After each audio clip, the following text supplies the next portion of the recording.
आप सभी लोगों का स्वागत है एक और नई कहानी में। तो बिना किसी देरी के हम कहानी की शुरुआत करते हैं।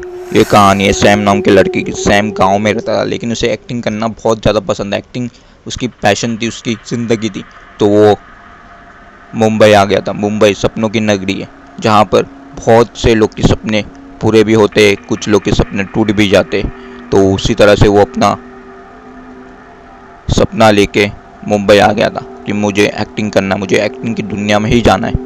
तो बहुत जगह पे उसने ऑडिशन दिया, बहुत जगह पे उसने अपने पोर्टफोलियो दी, लेकिन बहुत से कम जगह पे उसके ऑडिशन सिलेक्ट हुए थे। लेकिन एक जगह था जहाँ पे उसका ऑडिशन पूरी तरह से सिलेक्ट हो चुका था और वो फर्स्ट प्रोजेक्ट के लिए काम करना भी बहुत ज़्यादा एक्साइटेड हो गया था, क्योंकि उसका जो फर्स्ट प्रोजेक्ट था वो था हॉरर सीरियल।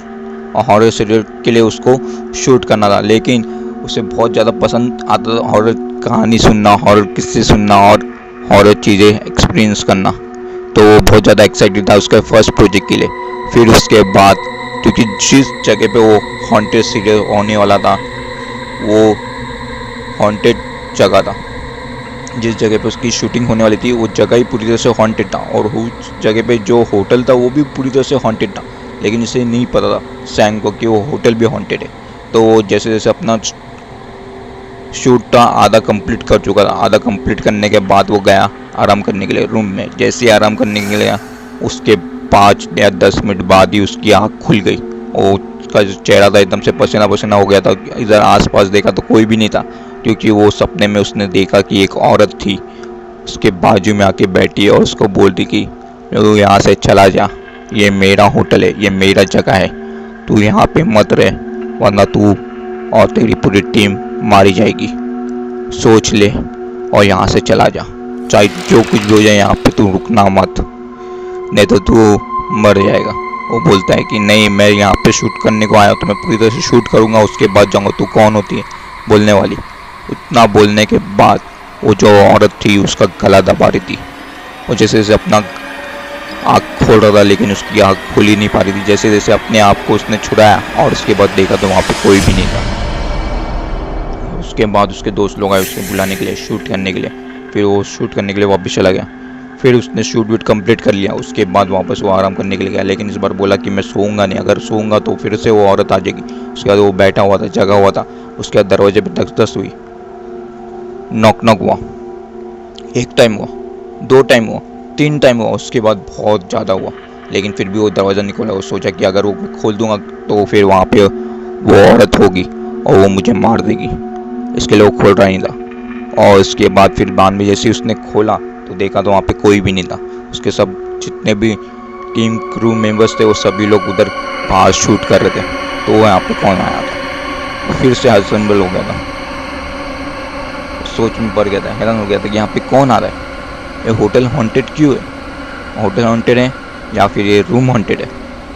पता लगा रहा था लेकिन कोई भी बता नहीं पा रहा था। और उसके बाद फिर से उसका शूट कंप्लीट पूरी तरह से हो गया था, बैकअप हो चुका था। उसके बाद जैसे वो अपने घर पहुंचा आराम करने के लिए, वहाँ पे एकदम से उसको तेज़ बुखार आ गया। तेज़ बुखार आने के बाद वो एकदम से बोका गया। बोका आने के बाद वो एकदम से ही उसका जो हाव भाव था पूरी तरह से चेंज हो गया था।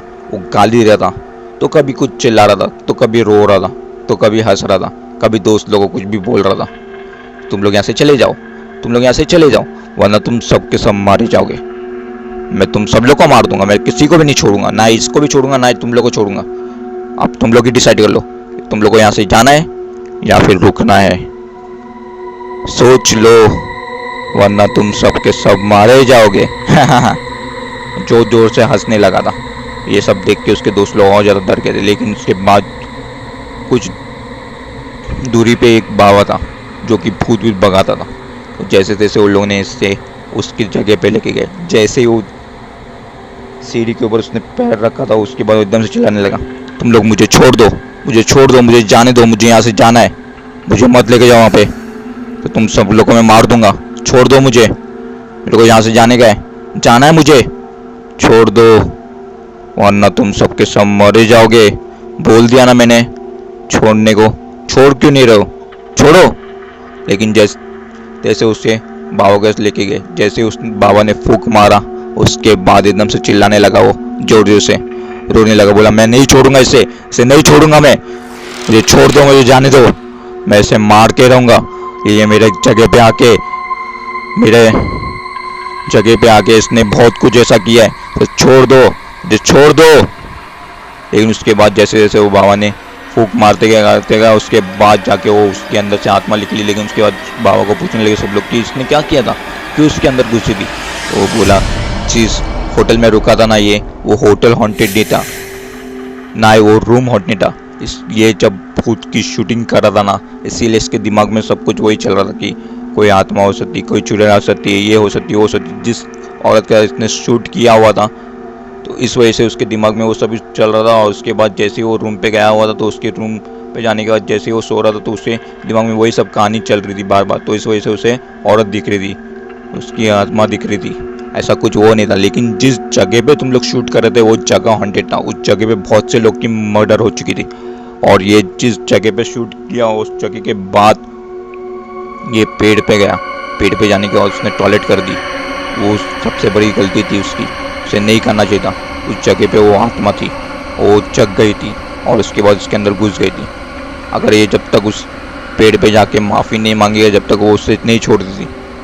अभी तुम लोग इसको लेके जाओ उस पेड़ के पास और उसको बोलो कि माफ़ी मांगने, और उसके बाद वहाँ से निकल जाने को तावीज़ पहन के। और ये तावीज़ कभी भी उसको बोलना कि निकलना नहीं, कभी भी कुछ भी हो सकता है, वो आत्मा कभी भी आ सकती है।